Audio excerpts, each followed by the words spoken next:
슬프다. 세상이 함락되었도다. 온 세상에 칭찬받는 성읍이 빼앗겼도다. 슬프다.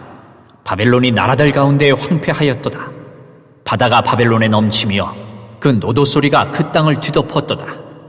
그 성읍들은 황폐하여 마른 땅과 사막과 사람이 살지 않는 땅이 되었으니 그리로 지나가는 사람이 없도다. 내가 배를 바벨론에서 벌하고 그가 삼킨 것을 그의 입에서 끌어내리니 민족들이 다시는 그에게로 몰려가지 아니하겠고 바벨론 성벽은 무너졌도다. 나의 백성아, 너희는 그 중에서 나와 각기 여호와의 진노를 피하라. 너희 마음을 나약하게 말며 이 땅에서 들리는 소문으로 말미암아 두려워하지 말라. 소문은 이 해에도 있겠고 저 해에도 있으리라. 그 땅에는 강포함이 있어 다스리는 자가 다스리는 자를 서로 치리라. 그러므로 보라, 날이 이르리니 내가 바벨론의 우상들을 벌할 것이라. 그 온 땅이 치욕을 당하겠고 그 죽임당할 자가 모두 그 가운데 엎드러질 것이며 하늘과 땅과 그 안에 있는 모든 것이 바벨론으로 말미암아 기뻐 노래하리니 이는 파멸시키는 자가 북쪽에서 그에게 오미라. 여호와의 말씀이니라.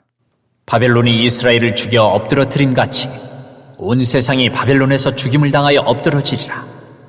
칼을 피한 자들이여 멈추지 말고 걸어가라. 먼 곳에서 여호와를 생각하며 예루살렘을 너희 마음에 두라.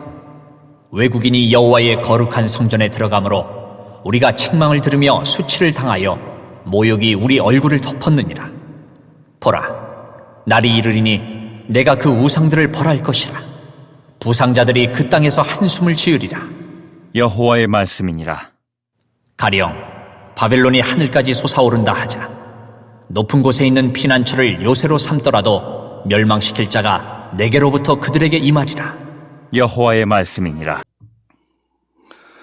오늘 45절 말씀부터 읽었습니다. 45절 말씀에 보면 나의 백성아 이스라엘 사람들에게 너희는 그 중에서 나와 각기 여호와의 진노를 피하라 라고 말합니다. 그 중이라고 하는 것은 당연히 바벨론을 가리키는 말입니다. 41절에 보면 슬프다 새삭이 함락되었도다 라고 말하는데요. 새삭은 바벨론을 가리키는 암호와 같은 말입니다. 당시에 아투바슈라고 하는 그 암호를 쓰는 방법이 있었답니다. 그게 뭐냐면 A, B, C, D라고 하는 글자, 철자가 있으면 그거를 거꾸로 D, C, B, A라고 기록하면 음가가 달라지겠죠. 그렇게 거꾸로 써서 무엇인가 비밀스러운 언어를 전달하는 방식이 아투바시라고 하는 방법인데 바벨론이라고 하는 그 말을 거꾸로 쓰면 새삭이라고 하는 말로 우리나라 말로 그렇게 번역했는데 그렇게 발음할 수 있게 됩니다. 그래서 41절에 새삭이라고 하는 것은 바벨론을 가리키는 말입니다. 왜 그곳에서 나오라고 이야기합니까?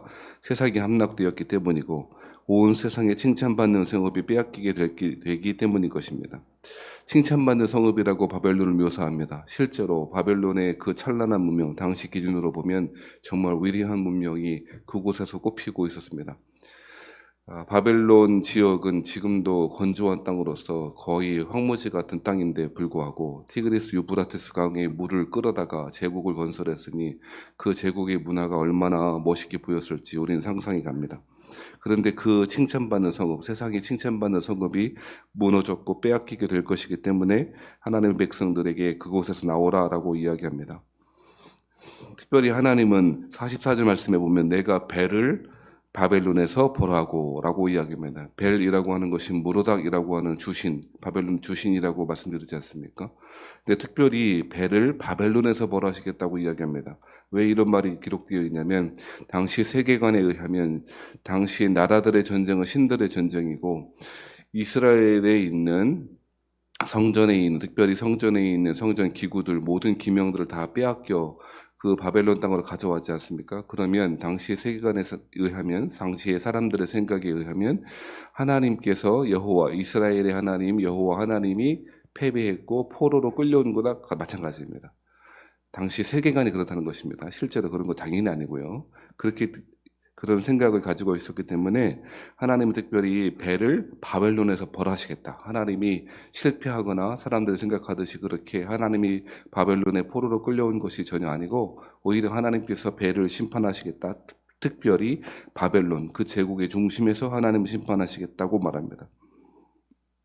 자, 그래서 하나님께서 주신 말씀이 그렇기 때문에 이스라엘 사람들에게 뭐라고 말합니까? 나의 백성아, 너희는 그 중에서 나와 바벨론 사람들을 칭찬했던 성읍, 칭찬받는 성읍, 위대한 문명이 꽃피었던 그 성읍, 거기에서 나와서 각기 여호와의 진노를 피하라 라고 그렇게 이야기하고 있습니다. 45절의 말씀은 여러 성경이 비슷한 상황들이 벌어졌음을 우리 금방 생각해 볼 수 있을 것입니다. 하나님은 당시 애굽의 제국에서 하나님의 백성들을 그렇게 탈출시키셨고요. 나오라고 명령하셨고, 뿐만 아니라 여러분 잘 아시는 대로 소돔과 고모라에서 하나님께서 그 소돔과 고모라의 죄악 때문에 그 성을 심판하실 때에 롯을 그 가족들을 나오라고 그렇게 하셨죠. 마치 그런 것처럼 하나님은 멸망의 성 바벨론에서 그들을 끌어내고 계십니다. 계시록 18장과 연결해서 설명하는 것이 굉장히 유용해 보인다고 여러 차례 말씀드렸습니다. 바벨론이라고 하는 것이 세상 나라의 총화이고 특별히 계시록에서도 바벨론이 등장한다고 말씀드렸죠. 거기에서도 보면 18장에 보면 계시록 18장에 보면 바벨론에서 거기에서 나와 그의 죄에 참여하지 말고 그가 받을 재앙들을 받지 말라라고 그렇게 분명히 이야기하고 있습니다. 하나님의 백성들이 살아야 할 곳은 바벨론, 멸망의 성, 소돔과 고모라와 같은 성, 애굽의 성이 아니라 하나님이 인도하신 예루살렘임을 분명히 하고 있습니다. 하나님은 진노 중에, 심판 중에 소돔과 고모라에서 롯을 그의 가족들을 끌어내듯이 하나님의 백성들을 끌어내고 계시는 것입니다. 이러한 사실을, 이러한 이미지를 잘 알고 있었던 이러한 천국을 향하는, 천국 도성을 향하여 가는 길이 어떠한 길인지를 잘 알고 있었던 존 번연은 그래서 철로 역정이라고 하는 그 책을 지은 것 아닙니까? 성경 다음으로 많이 읽혔다고 하는 책, 그것이 사실인지 아무도 모릅니다만 아무튼 많이 읽힌 건 사실인 것 같습니다. 멸망의 도성을 떠나 천성을 향하여 한 걸음 한 걸음 역경과 고난과 여러 가지 유혹에 있었습니다만 그 길을 이제 끝까지 가게 되었던 그 주인공처럼, 그 순례자처럼 하나님의 백성들은 멸망의 도성에서 나와야 한다라고 분명히 이야기합니다. 그런데 대부분의 사람들은 멸망의 도성 바벨론에서 나오는 것보다는 그 성에 있는 찬란한 문명, 거기에서 주는 잠시 잠깐의 위로, 잠시 잠깐의 만족 때문에 머물러 있으려고 하는 사람이 많이 있는 것 같습니다. 마치 아브라함의 조카 롯처럼 그렇게 하는 사람들이 많이 있다는 것입니다. 자, 소돔과 고모라가 멸망당할 것이고 하나님께서 아브라함을 생각하셔서 롯을 그 성을 엎으시는 중에서 내보내셨다라고 하는 것이 창세기 19장에 나와 있습니다. 하나님은 아브라함 때문에 아브라함을 생각하셔서 롯을 그 멸망의 성에서 끌어내셨다라고 그렇게 이야기하죠. 자, 그런데 롯의 가족들의 반응이 무엇이었습니까? 특별히 롯의 사위들은 어떻게 했답니까? 그 말씀을 농담으로 여겼다라고 말합니다. 예, 아무리 멸망의 도성에서 나오십시오.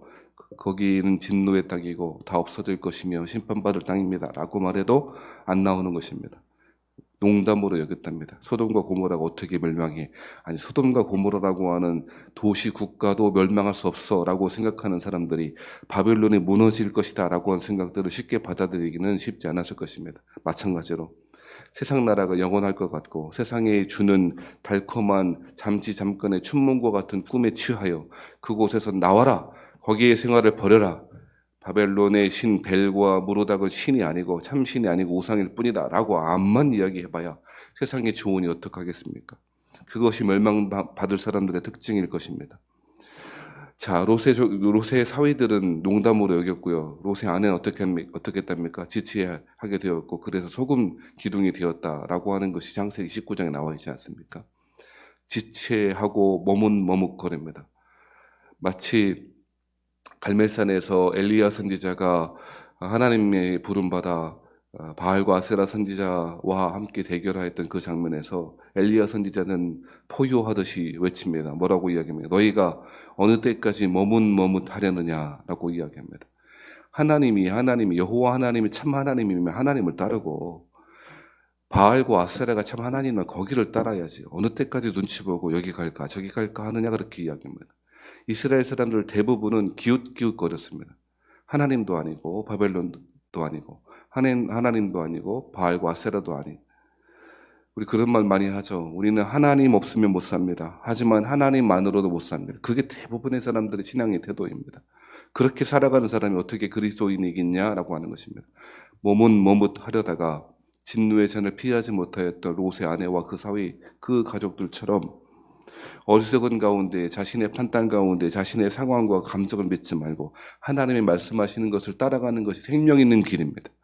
수많은 유혹이 있어도, 수많은 걸림돌이 있어도, 수많은 수렁과 고난이 있어도 하나님께서 거기서 나와라 하시면 나와야 하는 것입니다.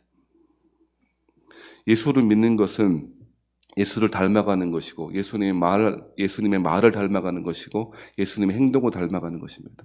성화가 어렵게 생각하거나 아주 거창한 무엇인가 형이상학적으로 생각할 이유가 하나도 없는 것 같습니다. 예수님이 뭐라고 말하셨지? 예수님의 말씀을 따라가는 것이고 예수님이 뭐라고 어떻게 행동하셨지? 이런 상황 가운데 예수님 어떻게 행동하셨지? 살펴보며 예수님의 행동을 따라가는 것입니다. 구체적인 삶의 변화 없이 예수의 길을 따라간다고 구체적인 말의 변화 없이 주의 제자라고 말하는 것만큼 어리석고 위선적인 삶은 없을 것입니다. 하나님께서 바벨론에서 나와라 하면 나와야 하는 것입니다. 삶과 행동과 말이 바뀌어야 합니다. 무엇보다도 먼저 말이 바뀌어야 합니다. 언어가 바뀌어야 합니다. 언어가 바뀌지 않는 사람은 행동이 바뀔 수 없습니다. 행동이 바뀌지 않는 사람들의 거꾸로 말하면 행동이 바뀌지 않는 사람들의 특징은 말이 안 바뀐 사람입니다. 신앙의 언어가 내 언어가 아닙니다. 말을 어떻게 사용하는가, 말을 어떻게 가지고 있는가가 그 사람의 모습을 잘 보여주기 때문에 그렇습니다. 사랑하신 여러분, 말과 심상과 행동이 그리스도를 닮은 사람이 되어 멸망이 되어서 바벨론에서 떠나가시는 여러분 되길 바랍니다. 우리나라가 일제 치하에 있었던 때가 몇 년입니까? 35년입니다. 박시백이라고 하는 사람 아십니까? 그 작가가 조선왕조실록 1권부터 20권까지 쭉 썼고요. 만화로 참 대단한 그 열정인 것 같습니다. 그리고 35년이라는 책을 썼습니다. 5년 단위로 일제 치하에 있었던 5년 단위로 35년을 그렇게 책으로 그렇게 냈습니다. 만화책으로 냈습니다. 아무튼 그 사람의 작가의 열심과 열정이 참 대단하다 싶기도 한데요. 그 35년 책을 보니 일제가 우리나라를 우리가 생각하는 것보다 훨씬 더 많이 수탈해 갔고 그 일제 영향이 우리나라에 얼마나 많이 남아있는지 알게 되었습니다. 35년을 통치받았습니다. 무단 통치 35년 기간 동안에 한국은 일본의 영향을 엄청나게 많이 받았습니다. 사고 방식 자체가 35년 그 통치 그 35년 때문에 거의 많이 바뀌었다는 것입니다. 자, 그런데 바벨론에서 포로 생활이 몇 년이죠? 곱하기 70년 아닙니까? 70년의 바벨론 포로 생활, 그리고 예루살렘은 이스라엘 땅은 속된 말로 후지입니다. 그 예루살렘 성 주변에만 조금 도시들이 가옥들이 있고 나머지는 대부분 돌로 지은 집, 초라한 그런 집밖에 없는 그런 땅이 아닙니까? 그런 곳에서 양을 키우고 염소 키우고 살아가는 사람들이 이스라엘 사람들입니다. 그런데 하나님께서 지금 뭐라고 말씀하십니까? 거기서 나오라고 이야기합니다. 저 같으면 안 갈 것 같습니다. 미국으로 신학을 배우겠다가 유학 갔다가 대부분 눌러 앉는답니다. 미국이 그렇게 좋은가 봅니다. 많은 경우에 돌아오지 않습니다. 돌아와서 확실한 자리가 보장되는 것도 아니고 확실한 교수 자리가 보장되는 것도 아니고 목회의 임지가 보장되는 것도 아니기에 거기에서 그 미국 사람들 교포들 몇 명 모아가지고 그렇게 목회하는 분들이 많답니다. 그러니 부정적인 얘기 하지 맙시다. 미국 교회가 그렇게 많아집니다. 한국 교회. 미국인에 있는 한국인 교회들이 그렇게 많아지는 이유가 거기 있다고 합니다. 아무튼 안 나옵니다. 가면 안 나옵니다. 어떻게 해서든 더 버티려고 하고요. 정말 어쩔 수 없을 때 돌아오시는 분들이 있다고 합니다. 그렇게 좋은가 봅니다. 안 가봤으니 뭐라고 말은 못하겠습니다만 가보면 어떻게 해서든 다시 여기 미국으로 와야 되겠다 하는 마음이 들지는 모르겠습니다. 하지만 만약에 하나님께서 미국이 곧 멸망할 거니까 거기가 심판받을 거니까 빨리 나와라. 이게 믿어지겠냐는 것입니다. 사랑하신 여러분, 45절 말씀은 우리에게 큰 사실 도전을 줍니다. 너 거기서 나와. 삶의 태도를 바꿔. 삶의 방식을 바꿔. 라고 하는 말씀을 우리에게 주신다면 얼마나 되는 사람들이 바꿀까요? 안 바꿉니다. 그러니 삶의 방식이 바뀌지 않는 여전히 내 삶의 주인은 바벨론인 사람들이 그리스도인이라고 말할 수는 없을 것입니다. 하지만 분명히 기억해야 될 것이 있습니다. 무엇입니까? 그곳은 진노의 땅이라고 하는 것입니다. 여호와의 진노를 피하기 위하여 하나님은 그곳에서 나오라라고 이야기하고 있습니다. 아무리 초라해 보여도 그저 돌로 지은 돌무더기 같은 곳밖에 없는 이스라엘 땅이 하나님이 계신 곳이라면 그곳이 우리가 신자들이 있어야 될 곳이라고 성경은 분명히 이야기하고 있습니다. 자, 50절 말씀에 보면 그저 바벨론을 향하여 떠나가라라고 말하지 않고 마음에 두고 목표를 분명히 해야 된다라고도 말씀하시는 것 같습니다. 50절 말씀에 보면 칼을 피한 자들이요, 즉 바벨론의 진노, 그것을 말하는 것이겠죠. 그들에게 뭐라고 말씀하십니까? 멈추지 말고 걸어가라. 먼 곳에서 여호와를 생각하며 예루살렘을 너희 마음에 두라라고 말합니다. 속도보다 중요한 게 있다죠. 뭡니까? 방향이랍니다. 알긴 잘 아는데 살아가는 그것만큼 어려운 것이 없습니다. 빨리 가는 것이 우리에게는 잘 사는 길이라고 여기는 것 같습니다. 세상은 점점 빨라지고 느리게 사는 미학이 우리에게는 전혀 아름다움으로 다가오지 않는 시대를 살아가고 있습니다. 느리게 사는 것이 얼마나 가치 있는 것인지에 대해서 우리는 그렇게 인식하지 못하는 것 같습니다. 우리 저기 체육관 교회 옆에 있는 빵집 있지 않습니까? 무슨 빵집이지? 뚜주루의 인기 빵의 목록, 빵 중에 그게 있지 않습니까? 거북이빵. 왜 거북이빵이나 했더니 맛이 없어요. 저는 별로예요. 아무튼 그 거북이빵은 느리게 발효시키고 전통적으로 또 오랜 시간 동안 발효시키고 그렇게 구워냈다는 건 아닙니까? 그게 훨씬 더 맛있다는 건지는 모르겠습니다만 왠지 건강해 보이기도 합니다. 세상은 점점 빨라집니다. 초단위로 바뀝니다.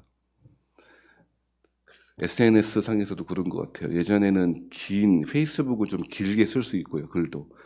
트위터는 더 작아졌고요. 요즘은 글 자체를 안 읽는 시대가 되어보니까 요즘 인기 있는 그 소셜미디어가 틱톡이라면서요. 처음 들어봤다 이러면 보시는 분들은 올드보이. 틱톡이 그렇게 인기가 있답니다. 틱톡이 뭔가 했더니 그 짧은 동영상, 짤방 이런 것들, 몇 초 되지 않는 그런 것들을 사람들이 공유하고 자신의 그런 모습들을 그렇게 공유하더라고요. 세상은 점점 빨라집니다. 점점 빨라집니다. 그래서 이 빠르게 변하는 시대 가운데 하나님의 말씀을 듣고 살아간다는 것이 정말 힘든 시대가 되었습니다. 우리 설교 올리는 새벽마다 올리는 동영상도 20몇 분씩 하니까 사람들이 좋아하겠습니까? 물론 해시태그도 안 붙이니까 사람들이 검색해 볼 수 없겠습니다만 우리 교인들 보라고 올린 것입니다만 긴 호흡으로 차분히 앉아서 주의 말씀을 읽고 묵상하고 생각해보고 하는 일들이 정말 어려운 시대가 되었습니다. 사람들은 속도의 시대를 살아갑니다. 빨리 무엇인가 이루어지지 않으면 조급해합니다. 기도하면 그 다음날 무엇인가 이루어져야 된다고 생각합니다. 그러니 우리는 신앙생활에 힘을 얻기 어려운 시대를 걸어가고 있습니다. 근데 여러분, 속도보다 중요한 건 방향이라죠. 어딜 보고 걸어가랍니까? 멈추지 말고 걸어가야 될 하나님, 그리고 하나님에 계신 예루살렘, 그것을 마음에 두랍니다. 분명한 목적과 방향이 결정되지 않은 채 빨리 뛰어가는 것만큼 어리석은 일 없습니다. 왜 뛰는지, 어디로 뛰는지 모른 채 뛰어가기만 한다면 그 사람이 과연 그 목표에 잘 도착할 수 있겠습니까? 사랑하신 여러분, 오늘 본문의 말씀에 하나님의 내리시는 진노를 피하여 바벨론에서 나와라 라고만 하지 않고 어디로 가야 되는가? 멈추지 말고 걸어가야 될 곳이 있는데 하나님께로 가라는 것입니다. 그리고 하나님에 계신 예루살렘을 향하여 걸어가라고 이야기하고 있다는 것입니다. 사랑하신 여러분, 우리가 궁극적으로 돌아가야 할 곳이 하나님 품이고 하나님에 계신 예루살렘이라는 사실을 알고 걸어가는 것 너무너무 중요한 것 같습니다. 신앙생활의 목적이 무엇입니까? 하나님과 하나 되기 위하여, 영원한 하나됨을 위하여, 하나님처럼 살아가기 위하여, 하나님과 함께 더불어 살아가기 위하여 그 예루살렘을 사모하며 예루살렘으로 걸어가는 것이 신앙의 길이고 철로 역적인 그 주인공인 크리스찬의 모습일 것입니다. 말씀 마치겠습니다. 바벨론이 하늘까지 솟아오른다고 해도 피난처 되시는 분은 우리 하나님밖에 없습니다. 53절이 그 이야기를 하고 있는 것 아닙니까? 하늘같이, 하늘 끝까지 큰 탑을 짓고 도시를 지었던 바벨론도 하나님의 진노를 피할 수 없을 것입니다. 벨과 무로다고 멸망할 것이고, 하나님은 그 바벨론에서 그 벨 신을 멸망시킬 것이라고 이야기하십니다. 멸망의 도석에서 떠나가는 것은 어리석은 일이 아니고 오히려 지혜로운 태도입니다. 롯처럼 지체하지 마십시다. 머뭇머뭇거리지 마십시다. 말씀대로 복 있는 사람들은 악인의 꾀를 쫓지 아니하고 오만한 자리에 앉지 아니하고 오직 여호와의 율법을 즐거워하는 사람입니다. 그것이 생명의 길이기 때문입니다. 한 번도 여호와의 말씀을 따라가 본 적도 없으면서 하나님이 주인이라고 나의 구원자라고 말하는 것만큼 위선적인 것 없습니다. 하나님은 토해버리실 거라고도 말합니다. 사랑하신 여러분, 여호와의 말씀이 생명이라고 고백했다면 그렇게 살아가십시다. 오늘 나에게 주시는 말씀을 한 걸음 한 걸음 쫓아가십시다. 한 개라도 바꿔야 합니다. 한 개라도 바꿔야 됩니다. 한 행동이라도 바꿔야 됩니다. 한 말이라도 바꿔야 합니다. 사랑하신 여러분, 예루살렘을 향하여 여호와를 향하여 이 순례의 길을 잘 걸어가시는 복된 생명의 길 걸어가시는 여러분 되길 바랍니다.